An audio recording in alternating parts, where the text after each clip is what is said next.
সাকিব তামিম না থাকায় বাংলাদেশ জাতীয় দলের সবচেয়ে বড় তারকা তাসকিন আহমেদ A+ ক্যাটাগরির একমাত্র এই ক্রিকেটার 22 গজে বল হাতে ব্যাটারদের কাঁপন ধরান। কিন্তু সেই গতি তারকাই এবার তদন্তের মুখে বিতর্কিত কাণ্ড ঘটিয়ে মদ খেয়ে পিটিয়েছেন বন্ধুদের, এমনকি দিয়েছেন গুমের হুমকিও।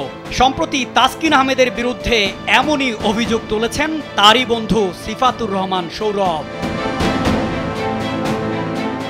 জানা গেছে রোববার রাতে রাজধানীর মিরপুর 1 নম্বর এলাকায় তাসকিনের এই ঘটনাটি ঘটে। সিফাতুর রহমান সৌরভের দাবি, তাসকিন আহমেদ তাকে ফোনে ডেকে নিয়ে গিয়ে মারধর করেন। এখন যে কোনো ব্র্যান্ডের পুরাতন এসি বদলে নতুন ওয়ালটন এসিতে উপভোগ করুন 25% ছাড়।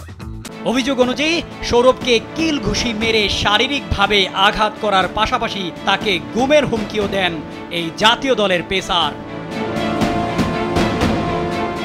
ঘটনার পর রাতেই ভুক্তভোগী মিরপুর মডেল থানায় অভিযোগ দায়ের করেন।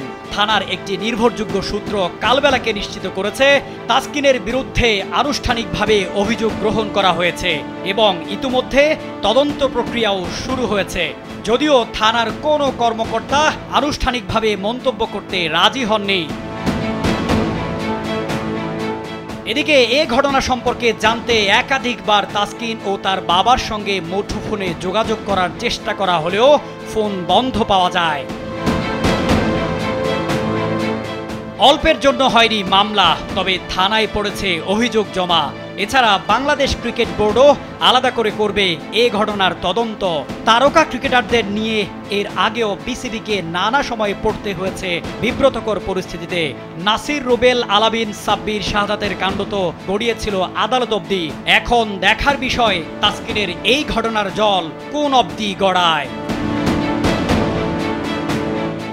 শামীম খান, কালবেলা।